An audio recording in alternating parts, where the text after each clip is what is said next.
Being highly sensitive is genetic, which means that the sensitivity is obvious from the day that you're born. If you'd like to know if your baby might be highly sensitive, then look out for these oddly specific 9 traits or characteristics, especially in combination. Number 1, even as a newborn, your baby has extremely strong reactions and emotions. Picture a nursery full of newborns. 99% of them are sleeping placidly because, at least for the first few days, that's what newborns do. But not your baby. Your baby is flailing their arms, kicking, arching their little body, and showing strong reactions and emotions. Your baby cries a lot. This means that your baby needs more soothing, not less. Your baby's sensitivity will always be triggered by things your baby feels that he or she cannot control. So it's going to get better as they get older, but they're always going to react to new situations or uncertainty with high levels of distress. In fact, high levels of fear and even panic. My client, I'll call her Lily, has a baby, let's call him Jeffrey, who is a highly sensitive child, and he reacted with extreme fear to absolutely everything. But over time, he's gotten more comfortable, and so he appears more and more brave, especially to other people. But you know what? Jeffrey was always brave. He is brave. Bravery is about facing things that absolutely petrify you and doing them anyway. Babies who are outgoing are always labeled brave, but it's easy for them, so they're not actually brave. For Jeffrey, it's just that the world was extra scary for him because he's highly sensitive, so he needed more time to adjust to things. It's not that there was something wrong with Jeffrey or that there is something wrong with Jeffrey. Number 2, your baby responds really badly to certain textures. I'm highly sensitive, and there are many textures that I cannot stand, such as a certain kind of scratchy wool, for example, which is actually making my teeth hurt as I just say the word. But babies cannot complain verbally about seams in their socks or buttons that are bothering them or textures that feel uncomfortable on their skin. They let us know in the only way they can. They get fussy, they cry, they will not settle. Your baby may need all textures and all coverings that come into contact with their skin to be extremely soft and delicate.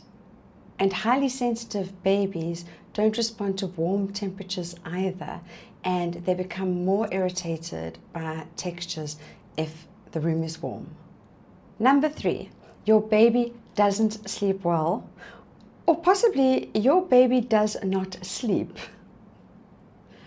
Highly sensitive brains are wired a little bit differently, and highly sensitive people are naturally intuitive, naturally observant, naturally cautious, and naturally notice everything that is going on around them.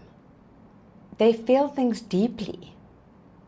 Now, your baby has no context, no experience, no understanding, no ability to communicate, and no skill at self-regulating.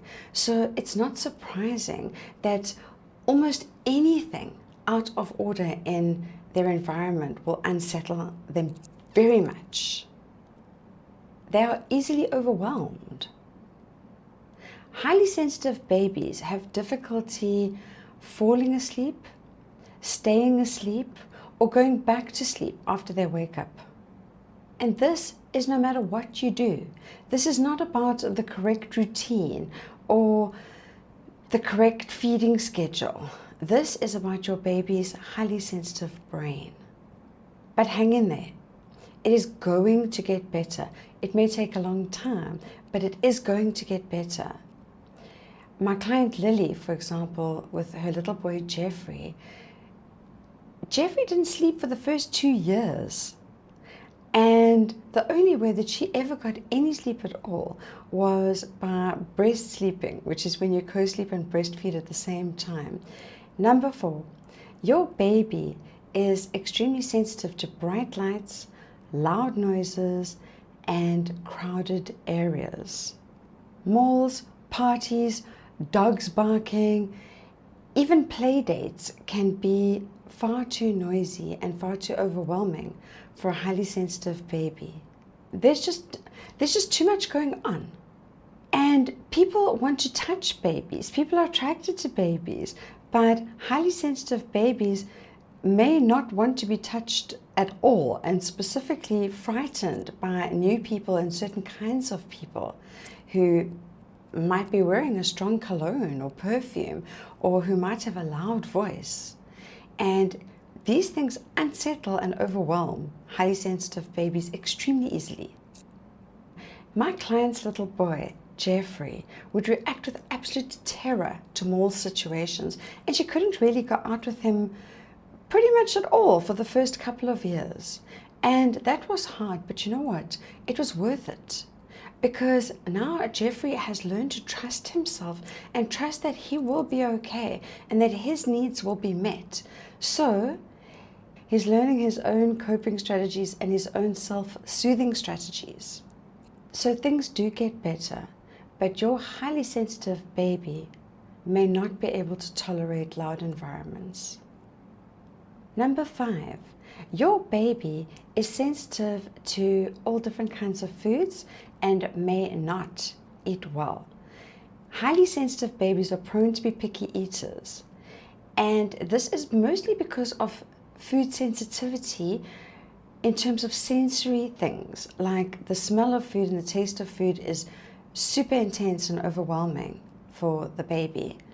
But also because they're prone to food allergies and food intolerances. Sensitive babies may have a more sensitive digestive system, which goes together with their differently wired brain, and they may become gassy more easily.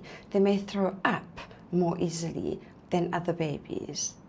This doesn't mean that there's something wrong with them, but it does mean that they tend to be picky and slow eaters that take a long time to adjust to new tastes. You may also notice that when your baby is tired or even hungry or overstimulated in some kind of way, they actually won't eat. Even if your baby is very hungry, they may not want to eat because they're too hungry. And it's very hard for them to settle down to eat when they're overstimulated in any way. Number 6, your baby doesn't like any change in the routine. Highly sensitive babies need their routine in order to feel calm and settled and in order to thrive. Any change in the routine means uncertainty, and that is definitely going to unsettle your baby if they're highly sensitive. Number 7, your baby has lots of separation anxiety, lots. Your highly sensitive baby may be super clingy and not tolerate any separation from you almost at all. They are likely to get very upset even if you try to leave the room. This does get better as they get older. They're not still going to be clinging to you when they're 21, not unless a whole lot of other things have happened. Number 8, your baby may be very difficult to console, to soothe. So if your baby gets upset, they find it very difficult to calm down. They cannot settle. Once they start crying, their systems become hyper aroused and they actually get more and more upset. Swaddling can help. Bouncing them on an exercise ball, swaying, taking them for a walk, breast sleeping, these are all things that you can try. But often nothing works. Your baby may be almost impossible to console. All you can do is get as much sleep as you can and know that this will pass. Number 9, you feel judged as a parent. My client Lily was judged by absolutely everyone who was telling her that she needed to sleep train Jeffrey, she needed to wean him, she needed to stop breast sleeping, she needed to do all kinds of things. Basically, people were telling her that she was spoiling her child. When people can't stop commenting or advising you on how to parent your baby, you're obviously going to feel judged. And you know what? You probably are being judged because the world does not understand highly sensitive people and highly sensitive babies. In these situations, all you can really do is to remind yourself that being highly sensitive is actually a superpower. It is a wonderful trait that has all kinds of amazing applications in life as you go through your life.